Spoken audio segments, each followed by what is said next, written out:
welcome to episode number 18 of the After Hours podcast. Here with me today, I have owner and CEO of Beyond Reality, Matt Peoples. Thanks for coming on, dude.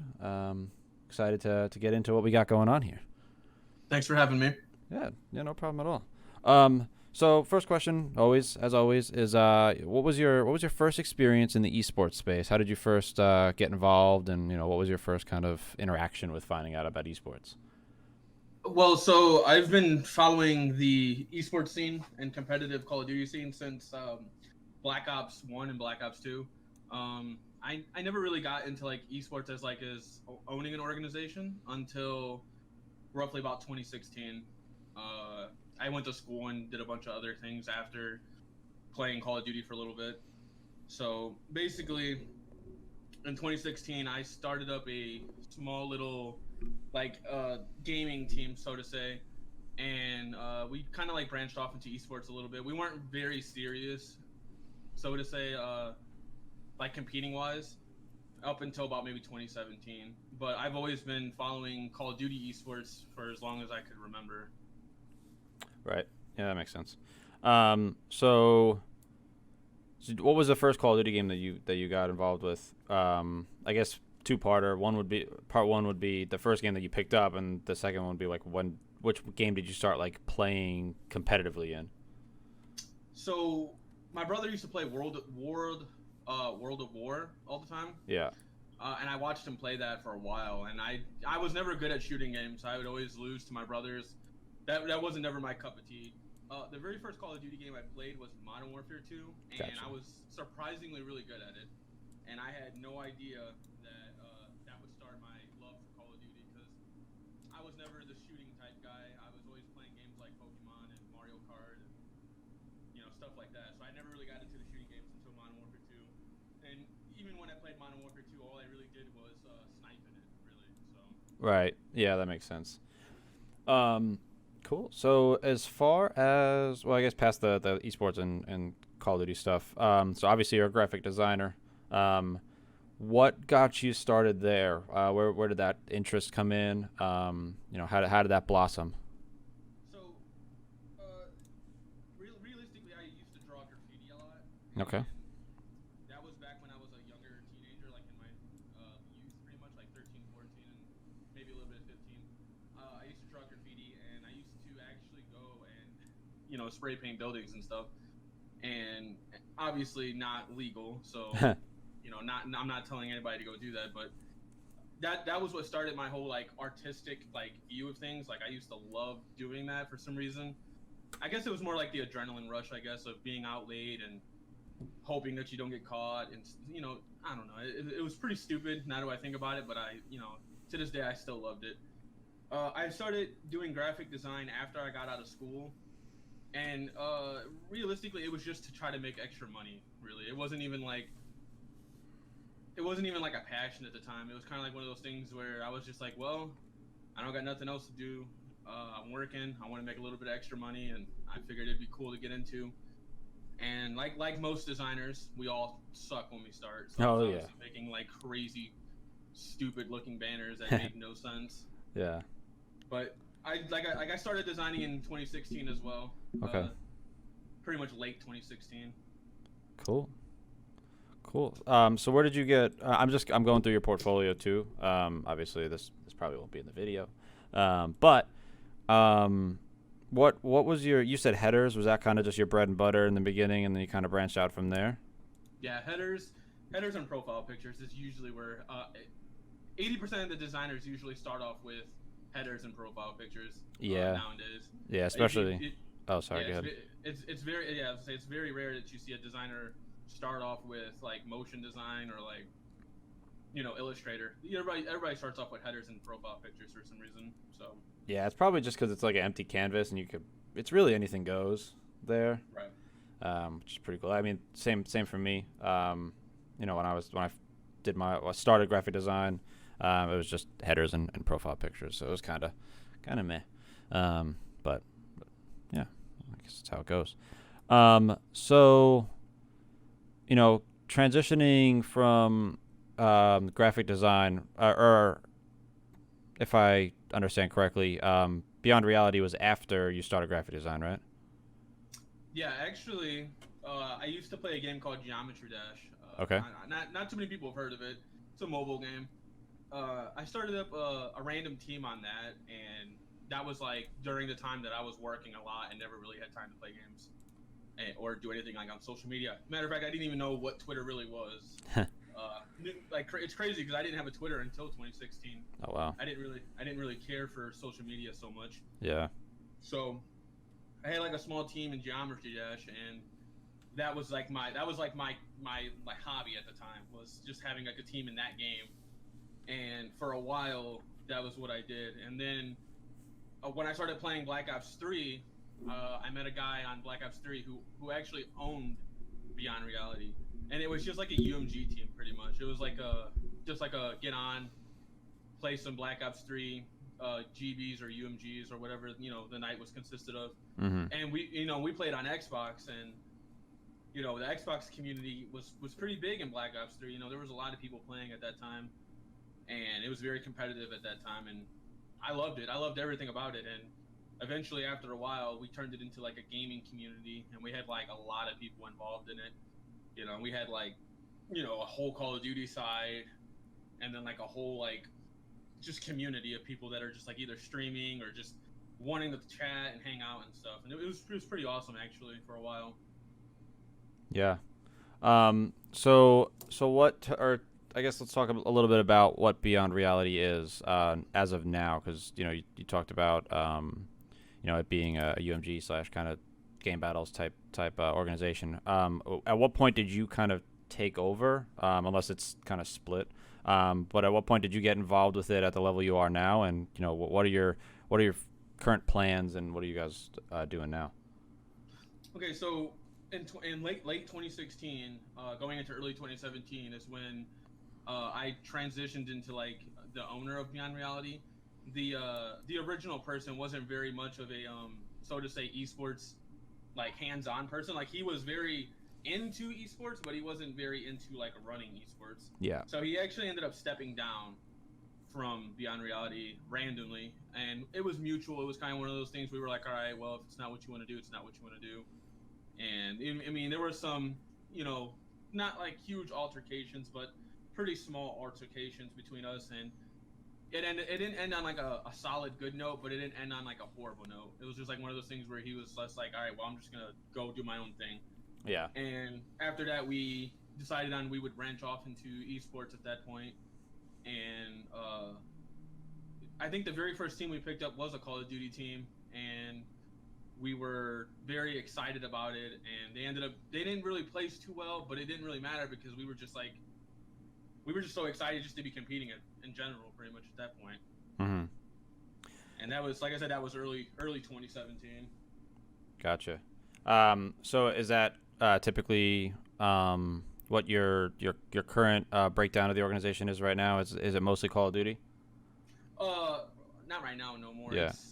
It's like obviously Fortnite being the most popular game in general. So yeah, obviously it's I wouldn't say that's majority Fortnite, but we have like Fortnite, we have a little bit of the Pokemon VGC team, we have a little bit of Call of Duty, and then we have like a little bit of everything, like League of Legends. We have like a college team that plays in the British Esports League, and we're looking to pick up like Apex players and stuff like that. We're just taking it very steady at this point, not trying to like jump the gun on everything. Cool. Yeah, that makes sense.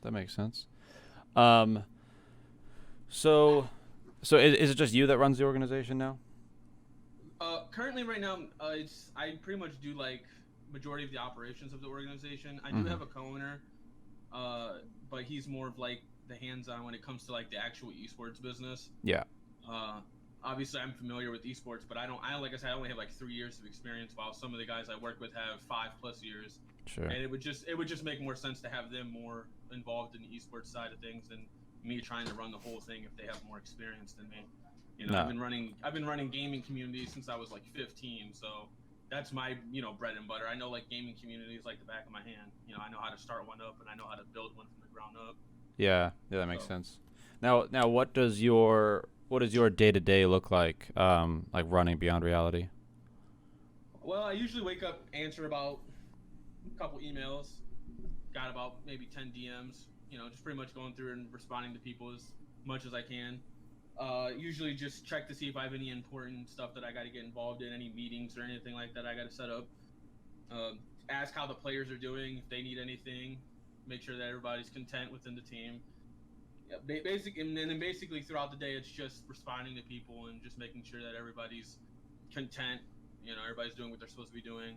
Make sure that the management team is doing what they're supposed to be doing, updating our Trello board, and pretty much staying on task with projects and making sure they're getting completed by the due date, pretty much. Yeah, you mentioned Trello. As a organization nut, I'm a avid believer that if it's not organized or written down somewhere, it won't get done. Right. We use, I use personally, but we at Sector 6 we also use Asana. I don't know if there's a difference. I don't think I've ever actually tried Trello. But was Trello like your idea, like putting everything organized like that, or did that just kind of happen kind of organically? That was my idea. I've always used some form of software to keep my progress intact so that I don't lose track on where I'm at and what needs to get done. Back in the day when I used to run like an old gaming community when I was younger, we didn't really have anything like that. So it's kind of like grab a notebook and write it down in your notebook type thing. So, yeah. We didn't really have anything like that. So, but now that we have Trello, I use that, and I know it really well. Like, so I don't really like branch off into other versions or other softwares that are similar to it. Yeah, so. I hear you.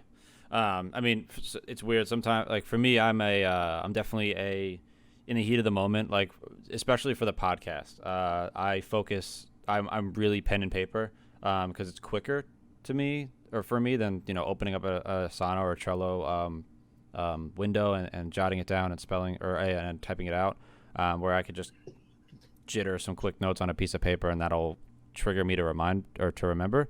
But I guess to each their own. Right. But I definitely, the thing with Asana that's really good is, or Trello, obviously same concept, or any task manager. It keeps everything very organized, and then you could just move a whole project around. Like the project is broken down. It's as organized and detailed as you want it to be, or as not detailed as you don't need it to be, depending on what you need. But I think things like that are definitely super important and like necessary to. Especially when you're running a team. Like I don't know how big your team is, but we have like for our creative team, we have three guys that design, and then even when Josh and I get involved with designs, there's just so much that's going on at once. If you don't have that organized, you're never gonna know where you're at. Right, I agree. Yeah. Yeah, it's definitely a requirement if you're running a team, organization, or a company. You got to have something like that. Similar, it can be. Whether or not it's sticky notes on the side of your computer, because I do that sometimes. I write something down on a sticky note and smack it right on the side of my computer.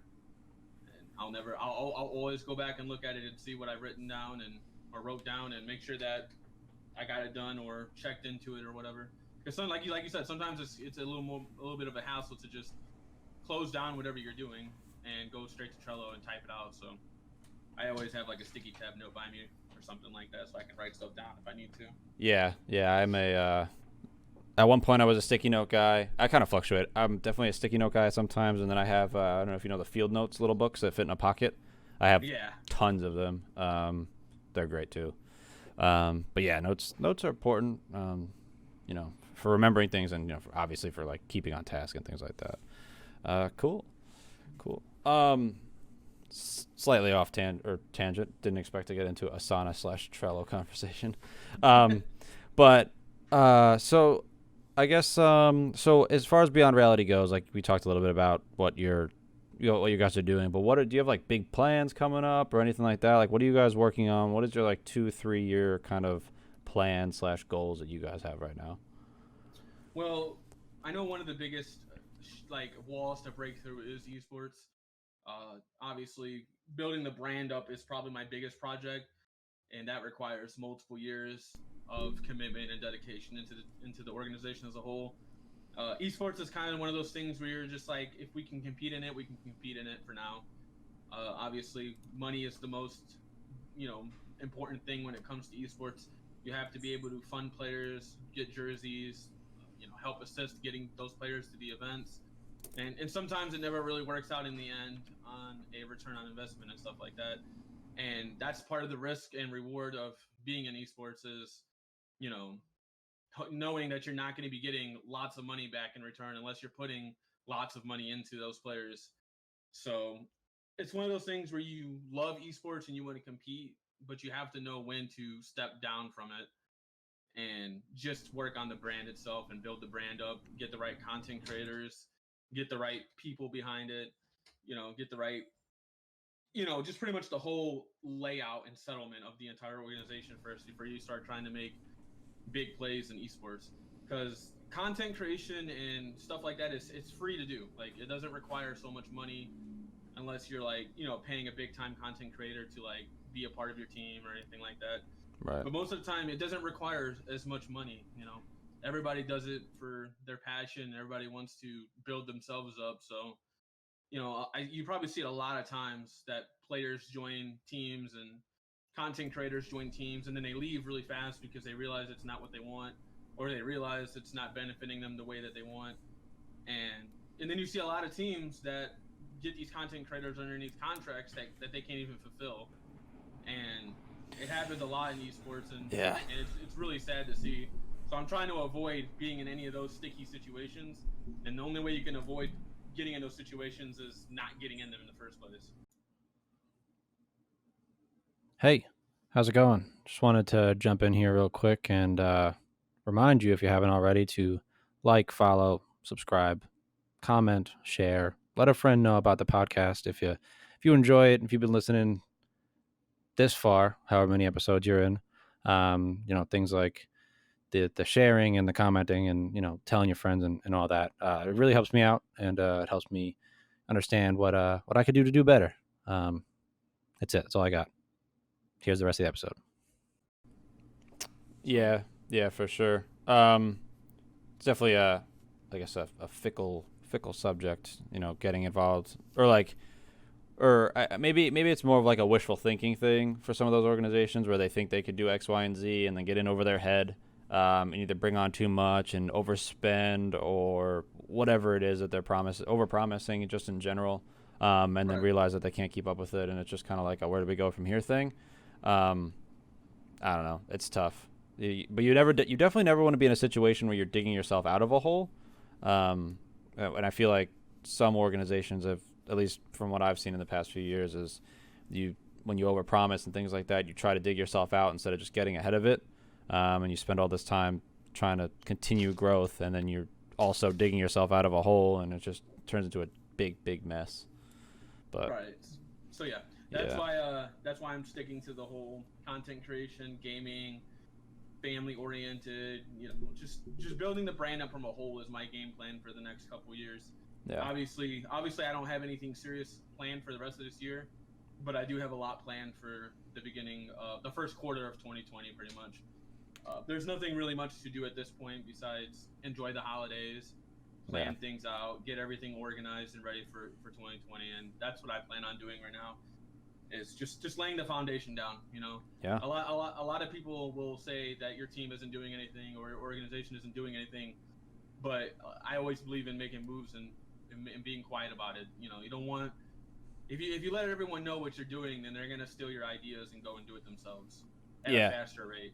No, I agree 100%. It's one of those things, like, I'm the same way. It's one of those, like, I'd rather see a brand or organization, person, whoever, talk about the things that they did when they did it and after it's done and all thought out, as opposed to being like, oh yeah, we're going to sign this team, or we're looking to sign this team, and like talking about all these things that you're doing. It's more valuable to me as a potential fan of a brand to see that you already did X, Y, and Z, and you're doing it because you guys think that that's what you want to do, as opposed to doing it because of a fan base that wants to do it, or just for the sake of tweeting it out, or whatever it ends up being. Exactly. Yeah, it's that's funny, I guess, to see. I see that a lot. I see that a lot in the esports space. There's a lot of big talk, and not very much actual doing, which is interesting. Right. Yeah.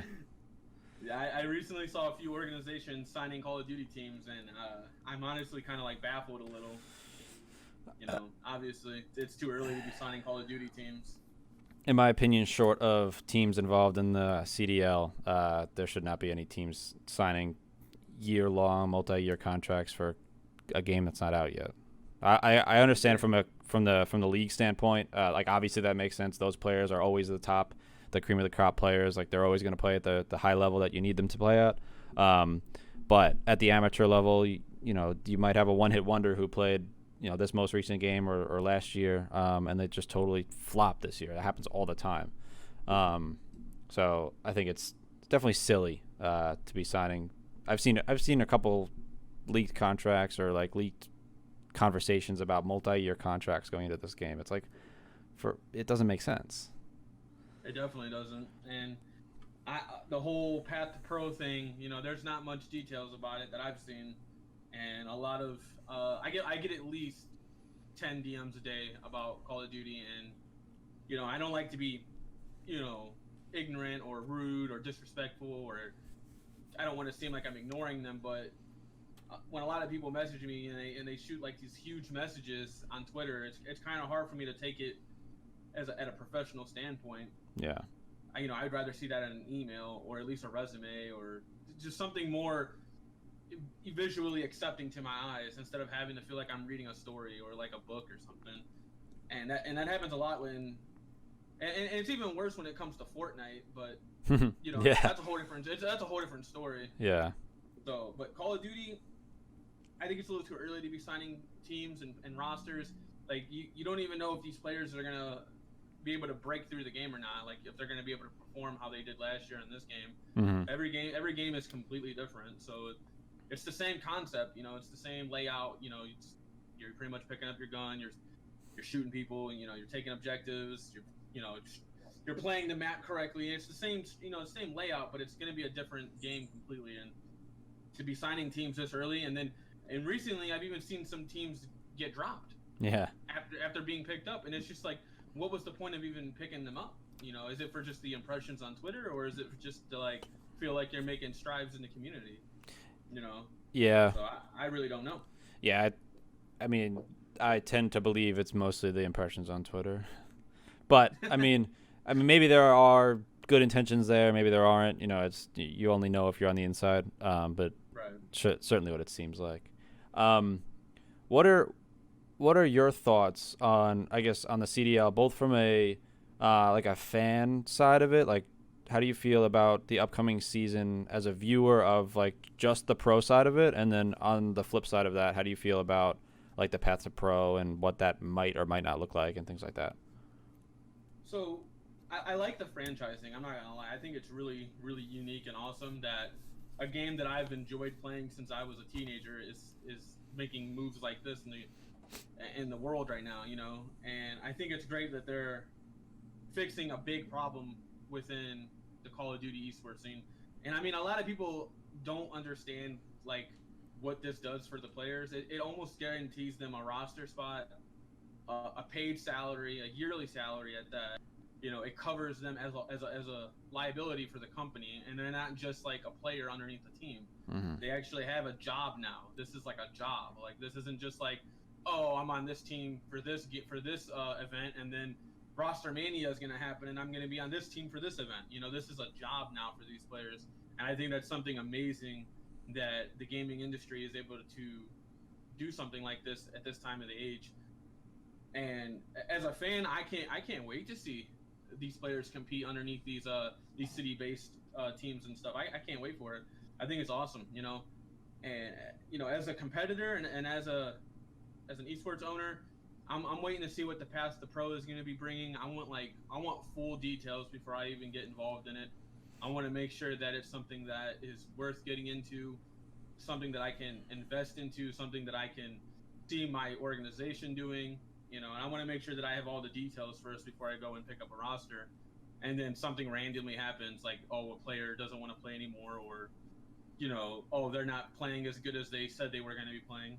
You just wait until you have all the information and then start making moves in the community.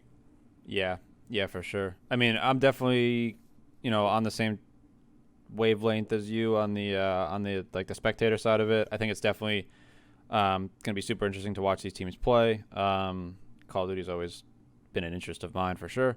I think the franchising it's great for the players. Obviously, players who, I mean, there are probably some players who are not super happy about it because of everything that's going on. Like not everybody's gonna be happy, but like putting that structure in place is what's gonna help elevate the scene as a whole.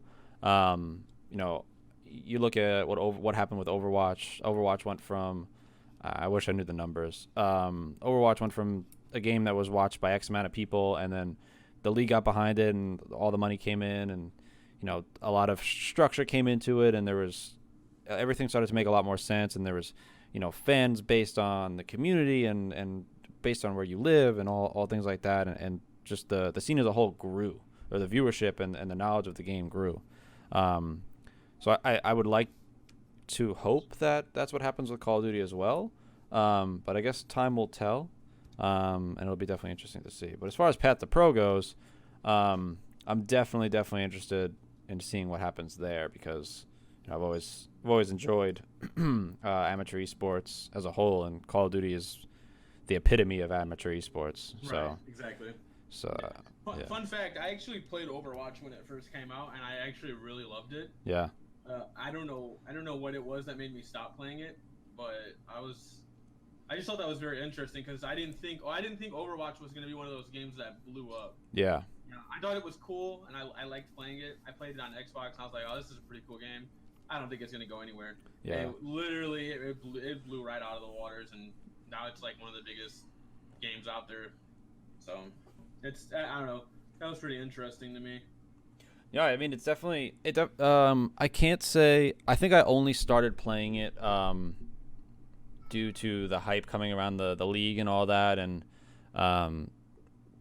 like our indirect involvement with like working in the same office space as the Outlaws and all that stuff. It was just interesting to me to learn about that, and to understand the game, and to be a fan of a team that we worked closely with. I don't know if how involved I would have been in it, I guess, from a spectator point of view, if that had not happened. But I enjoyed the game, or I still enjoy watching the game for the most part. It's fun. It's one of those the games too that, like, once you start to understand everything that's going on, it's relatively easy to watch. But I don't know. Right, I agree with you. Yeah, I'm hoping Call of Duty follows a similar growth pattern to that. Like, obviously Call of Duty is huge, but numbers have started to trickle off year over year, I think. So it'll be interesting to see what happens when Call of Duty franchises, for sure. Definitely will be interesting. Yeah, that's franchising. Right, that's franchising. Bringing in a bunch of city-based teams and bringing the best players and the best brand names involved into them, and bring it full swing. Yeah, I hear you. So last week I had put out a question on my or I had opened up some questions, and this question came in after I recorded the episode for my previous guest. But it's pretty open-ended question. What would be a good kill to death ratio on any Call of Duty? As a Call of Duty guy, I figured this is a good question for you. What are your thoughts on that? What would you consider a good KD ratio? So, I'm gonna be honest with you, I never really cared about my KD in Call of Duty. Yeah. I was always like I was a competitive sniper at first, Modern Warfare 2. I did the whole competitive sniping thing. I mean, that was like my life. Like, you couldn't get me away from it. Like, I was like glued to it. And then when Black Ops 1 came out and sniping kind of died out, that's when I started playing game battles and stuff. But if I was to say what a good KD would be, realistically, getting like 21 kills and then only having like one death would be a really great KD, because it's a solid 3.0. And if you can consistently do that for like almost every game, then you'll have like a really great KD. But I think any more deaths than one ruins the chances of having a great KD. You always want to stick to 0 and 1. And I don't know if you've ever watched, and I barely watched it, but I watched a lot of people that do the whole pub stomping thing where they go into games and drop like 80 plus kills and they don't even die. Like obviously Optic Scumper did it for a while where he'd go into games and just straight dominate the entire game and drop 80 to 100 kills and only die like maybe once or twice. And that's an insane KD right there. Like that's something that like, you know, not everybody can do. So if I was to say something that, you know, a really good KD would be 21-1. That's a solid 3.0 right there. Like you can't have any more kills. I mean, you can have as many more kills as you want, but you can't have any more deaths after one. Or else it just splits your KD in half. Right. Like as soon as you get like one more death, it just splits it right in half. You know. So yeah, definitely 21 kills, 1 death, guaranteed. That's probably like the best KD you can get starting off for anybody. Anybody that's good at Call of Duty, anybody that knows the game very well can definitely do 21-1. So yeah, it's I think the KD conversation is I guess a interesting conversation. I think obviously if you're going after that pub stomping route, like going after a KD totally makes sense. You know, the more kills you get, the less deaths you get, the better you look and all that. But you know, if this is coming from a pub stomping content side of things, I agree 100%. This is coming from a esports or competitor looking to play in Path to Pro or some at a professional level at some point. KD, from what I understand, is not as important. Like obviously you want to kill more than you die, but at the end of the day, you know, it's having a valuable interaction. right. You know, I forgot who. I remember specifically an event where somebody was talking about how I think it was Killa had like 30 more interactions or something than everybody else in the game. And it was like he was getting valuable deaths because I think he played objective. I think it was a Black Ops 2 event. He played it very objectively. So like if you're going on capturing a hard point or capturing a domination point or whatever the game mode is in that game that you're talking about, if you're going in and capturing your objective or defusing your bomb or whatever it is that's giving you the momentum, but you're dying for it, you know, you might not get a kill, but at the same time that's a valuable death. Right. So, I mean, obviously I'm totally speaking out of tongue here because I've never played a professional game in my life. So, right. So basically, I was going to say, when it comes down to hardpoint, playing objective is probably the most, like, important thing. Like, you always, but at the same time, the most common thing is you'll see, like, if you've ever listened to, like, the professionals play, and you can make out what they're saying, there's always one player always telling someone to roam around. Right. And that's after they've secured the hard point and they know that the rotations have changed. They know that they have the right side. They usually tell, and if you ever notice, it's usually either for Optic side or old Optic. It was either Dashy or it was Scumper. It was one of those two that would be roaming around, picking up loose end kills, filling in like loose lanes, making sure that the rotations were perfect for them to get around to the next hill and stuff. And it's very interesting because a lot of people think that KDs and stuff matter, but I don't think they understand that the KDs are pretty much just like there for like shows and kicks and it's just to get people more hyped and stuff. Kind of like, you know, basketball numbers, you know, like points, rebounds, assists and stuff like that. You know, that stuff matters, you know, at a certain extent. Like it doesn't really matter if you make 10 points in a basketball game. It doesn't really matter as long as you could have 10 points but have like 8 rebounds or have like 8 assists, and that would be more beneficial because that's more team oriented into the game of basketball than it would be if you were just making buckets. Yeah. So that's how it's looked in Call of Duty in a shape, in some form of shape. Yeah. Yeah, I would agree. And then to piggyback off that, the only other thing I would say is the even from a knowledge of the game standpoint, you know, whether basketball or Call of Duty, like you could not do anything and just understand what's going on the map or on the court or whatever you're talking about here, and being able to guide and understand what everybody's doing at the same time and fit yourself in a situation that's beneficial for the team, you know, I think is also very valuable. So again, steps away from the KD standpoint a little bit, but you know, depends on where your question was aimed at, but for sure, I think that was a pretty good question. That was from Clash is Not Bad, which I think is a pretty good Twitter name. Clash_not. Thank you for the question. Appreciate that. Cool. So I guess I initially intended on picking up a little bit more about graphic design and we just kind of trickled through that from you. So I'm not sure if you know or don't know about my past prior to Sector 6, but I did do graphic design for a little bit. I'm probably was nowhere near as good as what you're doing and what some of the designers in the space do now. But what would if you could give one piece of advice to someone who's either interested in being a designer or just started designing, what would that be, as far as, getting your name out there and starting to get better? Well, I know the biggest thing is to be patient. Yeah.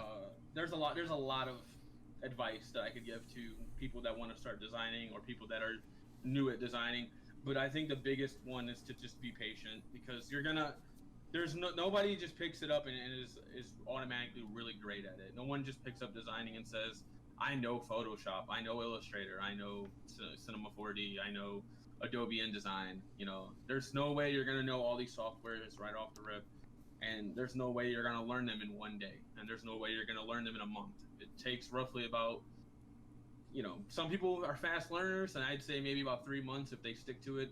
It's taken me 3 years to fully understand Photoshop, and that's just one program. Mm-hmm. I've dabbled in just about every other type of software I can think about that I would need for my designs and stuff. But realistically, I'm still like if I was to put it on a resume, I'm not even like 50% with like almost half of what I should know already.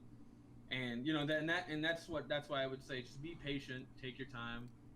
Don't be afraid to watch other people's tutorials. Like I see this a lot in the designing community where people get bashed for mocking a popular designer's design, and they don't understand that stuff is there for you to learn, and it doesn't really matter as long as you're not taking it and trying to resell it.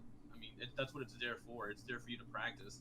I've even watched tutorials from like popular designers like Visuals and Sayso, Mixo, just big names out there that have been doing it for 7+ years, that have started in the same spot that I started in. Mm-hmm. If you ever take the chance to go look at all these other designers that are big, like have big names out there, and you go and look at like their early work, you will see that they started at the same spot where they were not making like top tier designs. Like everybody starts from the bottom. So being patient is probably the biggest thing. Like you have to be patient. Like you're not gonna open up Photoshop and smack down the best 3D Fortnite banner you can think of. It's just not gonna happen. It's literally taken me almost 8 months just to learn how to make a decent Fortnite banner. So, but everybody's different and everybody learns differently. So I've even taught some people how to use Photoshop, and some of them get it really fast. The younger audience usually does, but at the same time, being patient is the key to becoming a great designer. You can learn everything in the books, as long as you take the time to actually learn it. And creativity, that's just something that, you can't be taught creativity, but you can be taught how to make creative things. So yeah, that's why when I was in graphic design school, they teach you how to draw an apple for like literally a week.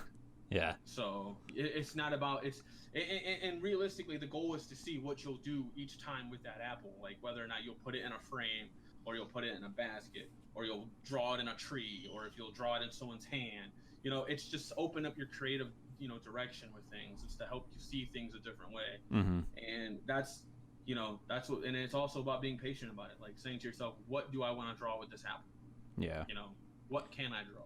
Right. So no, I hear you. Patience is definitely super important in anything. Yeah, graphic design, any service-based industry, whatever it ends up being. To elaborate on my end a little bit there, I think as a graphic designer, or again any service-based type of profession, you want to sell obviously yourself, and the best way to do that is to sell what you're interested in doing. So if it takes a little bit longer to get your first client, or to start building a consistent client flow, let it take a little bit longer.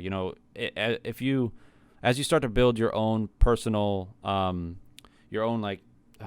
what's the word I'm looking for here? Your own style. You'll start to build your own style, and you'll elaborate on that, and that'll improve. And if that's something you enjoy, you let your clientele come to you. Obviously, you got to put your brand out there and get yourself out there, but you don't want to bend and break to someone that you don't necessarily want to even design a design for. If it's a mascot type logo for logo designer. If it's a mascot type logo that someone wants and you don't ever do that, but you take that client anyway because you need the money or you want the client or you're bored, you're not going to improve on what your craft is if you're like more of a flat, simplistic style designer or logo designer. You're not going to build that craft and you're not going to build out to that fan base that potential clientele by doing something entirely different. So I think spending the time and practicing your work and showing people your creative process and putting that out to the world is going to be the best way to grow as a designer, to improve your design or to build your own clientele, I think. Oh yeah, I agree. I think that's another thing I see a lot of freelance designers do, or graphic designers, or whatever they like to do, whether it be Illustrator or logo design or advertisements, is that they do a lot of work for bigger people. Yes. And that is honestly one of I would say that it's one of the best ways to get recognized in the community, as far as building your own portfolio. But at the same time, I would also be cautious about who you're doing those designs for, because a lot of people will take advantage of that and use your work for free, and they think just because they have a big name that's what they're allowed to do. And I see it so many times, and I know a lot of designers are fine with it and they don't really care, and they're just happy that that person's using their work, and that's fine. I think that's really cool that if a bigger named person takes your work and uses it for whatever it may be, whether it's Twitch or Twitter or their logo or whatever, and they just take it and they use it. I think that's really great, and I think that's awesome that some people do that. But at the same time, there is a lot of people out there that will take advantage of that, and they know that they're getting a lot of people to design for them for free, and that stuff's a huge no-no. Yeah, I don't really approve of it. Yeah, I agree. I agree as well. I think there's like a disconnotation. I don't even know if that's a word. Like a negative connotation to the word free, and a misunderstanding around the word free. So like, if there's no exchange of value, I would consider that to be a free thing. So if I put 3 hours into a header and I give that over to somebody and I get nothing in return, whether that's no recognition or cash or whatever it is, or an exchange of service, there's no exchange of service there. There's no value on my side. But if I do a header for Ninja and he retweets it or he uses it and my logo's on it or whatever it is, that obviously is a very valuable exchange of service or exchange in value there. So while I agree with the not necessarily working for free, I do agree with, like, if you're going to practice your craft as a designer or a photographer or any service-based service, why not do it with something that you could potentially utilize, someone you're interested in that space. So to back up, for example, if you're going to build a Fortnite header because you're a Fortnite guy, why not make one for like Tim the Tatman? If he likes it and he retweets it, that's great for you. You're making the header anyway, just to practice your craft. Why not just maybe not Tim, because again, that's upper echelon, but anybody who you think may or may not retweet it is going to help eyes on your project. I think everything is strategic. I think if you put yourself if you give yourself enough chances to win, you're going to win. So I think that's another way that you're going to be able to grow your own personal brand and company, if it's depending on what it is. I agree with you. Yeah. Cool.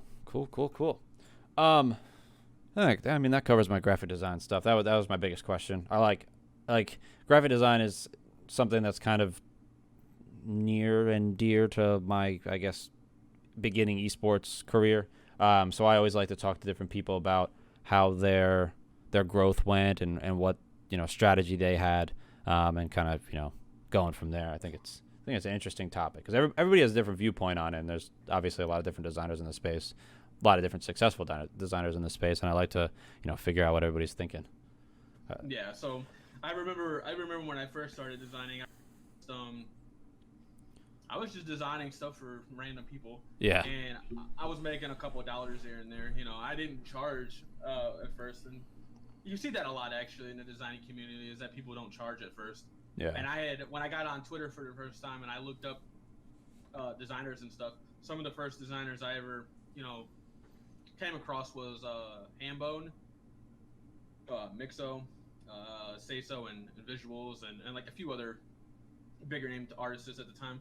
And I mean, I was so impressed, man. I kept telling myself, like, one day I'm gonna be doing stuff like that. Yeah. And now I can do stuff like that. I may not be as good as theirs, but it's at that level. And I couldn't be any more happier with all the the hard efforts I did to get to where I'm at now. Like, I actually stopped designing for like almost a whole 8 months. Yeah. And then I came back and everything just felt in place. It felt like it was the right time for me. And I started off just making headers. Mm-hmm. I started off using like tutorial videos to learn how to do certain things like shading and effects and stuff. And then when Fortnite came out and all the Fortnite graphics and stuff started coming out you were able to get your hands on like the PNGs and the images and the renders and stuff like that. Man, the creativity was all over the place. Yeah. And I remember staying up so late just to watch tutorials on how to do certain things with Fortnite banners. And to this day, I still watch tutorials on how to do certain things if I don't know how to do it, or if a bigger designer comes out with a cool text font style or something like that, I'll sit there and watch their entire video. It's not only am I supporting the designer and what they're doing, yeah, but they're also giving me back, like you said, a service and learning how to do something. Exactly. So, and the least I could do is be respectful enough to give them the full view right. of watching the entire 15-minute video. So, I agree. And that's important, and I give back to a lot of the bigger name designers and the smaller designers in the community, because I know what it feels like to be that designer and not get any clients for months and sit there and doubt yourself for forever. And it was like that at the start. Like I think I made like $10 my first month of designing, and they were all friends that just wanted to be nice to me, And I wish I could shout all of them out, but man, it's so hard to remember who they all were. But I remember Fleas, and I remember Mazurk, and those were the only two guys that ever really were supporting my whole graphics design thing. Yeah. And I will always remember that, because you need people like that, good friends to help you keep pushing yourself. People to do designs for. You can always go to them and be like, hey, I want to try a new style. Can I make you a banner? Mm-hmm. And you feel genuine doing it for them because they're your friends. And yeah. It helps you even more. So, but after that, I started designing esports stuff. I started working for just random organizations, like I would go on Twitter and just look for random teams that were just looking for designers, and I'd shoot my messages and talk to them. And at first they were really bad designs. Yeah. I felt bad. Yeah. Now do I look back and I go back to those teams and I go, hey, do you want me to do some work for you guys? And they're like, oh no, we're fine. We still like the work you did for us. Like there's actual teams out there that are still using the same designs I made for them 2 years ago. Yeah. And that is mind blowing to me. Yeah, I have a similar type of scenario like that. I did same concept. I just made I wanted to do like a style that I had in my head that I wanted to do, whatever it was at the time. And I did it I was really into paintball at the time, and there's this professional paintballer. He's at the time he was basically like the Derek Jeter, or like the Michael Jordan of paintball. He was like the biggest name in the scene. His name's Ryan Greenspan, and I made a header for him, just tweeted it out, and I was like, maybe I'll see it, maybe it won't. And he's one of those people that, for me, to this day, still uses that header on his Twitter, which is kind of cool. But first of all, it's garbage. It's one of those things that I'd like to go back and totally redo, because it was just like I wanted to try this style, and I threw his name to it, and I was like, okay. And then, yeah, it's not like it's weird for me to go look at that, like, why do you still have this as your Twitter header? But it's still cool that, to me, it's one of those things. It's just reinforces the fact that just put someone's name to it. If you're gonna do a style, why not just put someone's name to it? Because if someone cool sees it, that's a client, or not. It's a potential client that they tell you about, or whatever it is. But yeah, it's pretty cool. Gotta love it. Gotta love creativity and graphic design and all the things. Gotta love esports. It's a lot of fun in here. Yeah. Cool. Yeah. No, I think we're probably at the point where we start to wind down a little bit. So obviously the shameless plug portion of the podcast is right around here. So you what is the best way for a potential client, interested aspiring designer, or somebody interested in Beyond Reality to contact you? And if it's multiple places, just go through it all. So basically, the best place is to reach me on Twitter at Matt Creates, MATCREATES. It's probably the best spot to reach me at. If you can't reach me on there, I would say shoot an email to the Beyond Reality email on the Twitter. Those are probably like the best ways to reach me. But honestly, I usually get back to people on Twitter right away, or if not, within like the day or two. I try so hard not to leave people messages and DMs, but when they message me stuff like, "Are you paying salaries?" or just stuff that doesn't need my attention, then I usually just ignore it. But I try so hard to get back to everybody because you don't want to leave somebody unread. Some people can't handle that kind of stuff easily, so I try so hard not to ignore everybody. If you're looking to like purchase designs and stuff, Twitter will probably be the best way to get a hold of me. And if you are looking for a design, just shoot me a message on what you're looking to get. I get a lot of messages of, "Hey, what's up?" And I don't know if you're a client or not with that, and I sometimes just don't even respond to those because I don't know if it's gonna be somebody that's actually interested in a design, or if it's gonna be somebody that's just gonna ask me if I'm paying them a salary. So yeah, and I don't mind answering that question, but it's one of those things where it kind of got old. No, I hear you. It was kind of interesting for like the first like 10 people that asked that, and then after a while, it's just kind of like it's kind of just old. I get tired of typing the same thing over and over again. Oh, I hear you for sure. Yeah, I mean, same concept here. We try to get back to everybody on Twitter, but it's one of those things that some repetitive stuff or like kind of pointless stuff, it just kind of trickles down to the bottom, unfortunately, or it gets old. But yeah, it gets old. Totally understand that. If you're listening on YouTube, I will link those things down at the bottom for you to follow Matt, follow Beyond Reality, reach out to them, whatever it ends up being.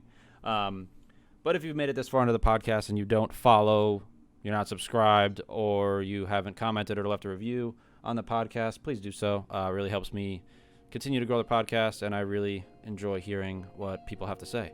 So I guess that's it. I'll thanks again for coming on, Matt, and I will see you all in the next one. Thanks for having me.